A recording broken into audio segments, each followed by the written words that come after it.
মাছের মেলা শুনতে অবাক লাগলেও এটাই সত্যি। এই মেলায় রাঘব বোয়াল থেকে চুনোপুটি, শুটকি কি না পাওয়া যায়। থাকে রুই, কাতলা, ইলিশ, ভেটকি, ভোলা ভেটকি, কাঁকড়া, শঙ্কর মাছ থেকে সব ধরনের বিভিন্ন আকৃতির মাছ। পৌষ সংক্রান্তির পরের দিন ব্যান্ডেলের দেবানন্দপুরের কেষ্টপুরের মাছের মেলায় পাওয়া যায় চুনোপুটি থেকে 50 কিলো পর্যন্ত মাছ। আর সেই মাছ কিনতে জড়ো হয় বহু দূর দূরান্ত থেকে আসা মানুষ। এই প্রথমবার এলাম, ভালো লাগছে। আমি কোন্নগর থেকে আসছি, দেখিনি, প্রথম দেখলাম। খুব ভালো লাগে, খুবই ভালো লাগে। আনন্দ তো ভীষণই হয়। আমার নাম জয়ন্তী। চৈতন্য মহাপ্রভুর অন্যতম শিষ্য রঘুনাথ দাস গোস্বামীর বাড়িতেই বসে এই মেলা। গত 517 বছর ধরে চলেছে এই মাছের মেলা। একদিনের এই মেলাকে কেন্দ্র করে বিভিন্ন পসরা নিয়ে বসেন বিভিন্ন দোকানিরা। মেলার সূত্রপাত হয় গোবর্ধন গোস্বামীর ছেলে রঘুনাথ দাস গোস্বামীর বাড়িতে প্রত্যাবর্তনের পরেই। কথিত আছে ওই এলাকার জমিদার ছিলেন গোবর্ধন গোস্বামী। তার ছেলে রঘুনাথ সংসার ত্যাগ করে সন্ন্যাস নেন। তিনি মহাপ্রভু চৈতন্যের পারিষদ নিত্যানন্দের কাছে দীক্ষা নেবেন বলে তার কাছে যান পানিহাটিতে। তবে তার বয়স তখন মাত্র 15 হওয়ায় তাকে তিনি দীক্ষা দেননি। তবে তার ভক্তির পরীক্ষা নিয়ে বাড়ি ফিরে যেতে বলেন নিত্যানন্দ।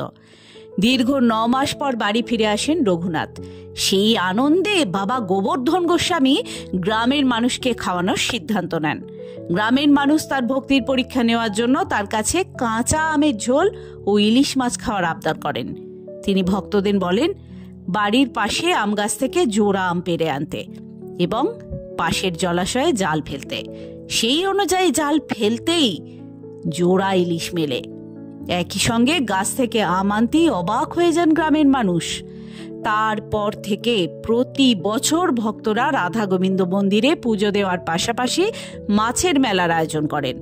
1 মাঘ পর্যন্ত আয়োজিত এই মেলায় দূর দূরান্ত থেকে বহু মাছ ব্যবসায়ী নদী, পুকুর ছাড়া বিভিন্ন সামুদ্রিক মাছের পসরা নিয়ে হাজির হয়ে থাকেন। মাছ পাওয়া যায় এখানে, ভেটকি মাছ, ভুজলি মাছ, ইলিশ মাছ, ঠিক আছে। বম্বে ভেটকি আছে আমাদের কাছে, তেলিয়া ভেটকি আছে 31 কিলো ওজনের, বড় বড় ভেটকি আছে অরিজিনাল। এর লস্টার চিংড়ি 2000 টাকা দাম 1 পিস। এটা বম্বে লস্টার আছে, অরিজিনাল বম্বে লস্টার। এখানে পাওয়া যায় না, বম্বে থেকে নিয়ে আসা হয়। হ্যাঁ, মেলার জন্য এনেছি, এটা বেচার জন্য। এবার এবছর কাস্টমার একটু কম আছে, কিন্তু মাছটা বেশি আছে। মাছটা বেশি আছে, সব রকম মাছ। আগের বছর তুলনায় এবছর মাছের দামটা অনেকটা কম আছে। নারায়ণ মন্ডল বাজার খুব ভালো। ভোর 5টা থেকে বেচা কেনা 10:30 পর্যন্ত চলবে। মাছ আছে, ভেটকি আছে, শেষ হয়ে গেছে। খুব আনন্দ একদিনের জন্য হয়।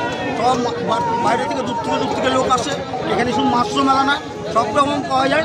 কিন্তু আমাদের কাছে বড় বড় মাছ কলকাতা থেকে আর করে নিয়ে আসতে হয়। মাছের দামটা অনেকটা কম আছে। হ্যাঁ, এবারে মাছের দাম অন্য মাছের থেকে কম হয়, একটু ভিড়টা কম হয়। ঠিক সন্ধ্যের দিকে বেশি লোক হয়। এটা হলো লসটা, বুঝলেন তো? এটা 2000 টাকা দাম লসটা। আমরা দুয়ার করি অনেক দূর থেকে। তেলিয়া ভেটকি আছে 31 কিলো। 31 কিলো। হ্যাঁ, তেলিয়া ভেটকি আছে, অরিজিনাল তেলিয়া ভেটকি, অরিজিনাল ভেটকি। সব রকম মাছ আছে, চিতল আছে, ট্যাংরা আছে, পাবদা আছে, আর আছে, বোয়াল আছে, কই আছে, গুজরালি আছে, মুখার্জি। হুগলি ছাড়াও বর্ধমান, হাওড়া, নদিয়া, উত্তর 24 পরগনা, বাঁকুড়া থেকেও অনেক মানুষ এই মেলায় আসেন। 500 টাকা থেকে 1500 টাকা কেজি মাছ বিক্রি হয়। শুধু মাছ কিনেই শেষ নয়, পাছে রামবাগানে সেই মাছ ভেজে চলে খাওয়া দাওয়া।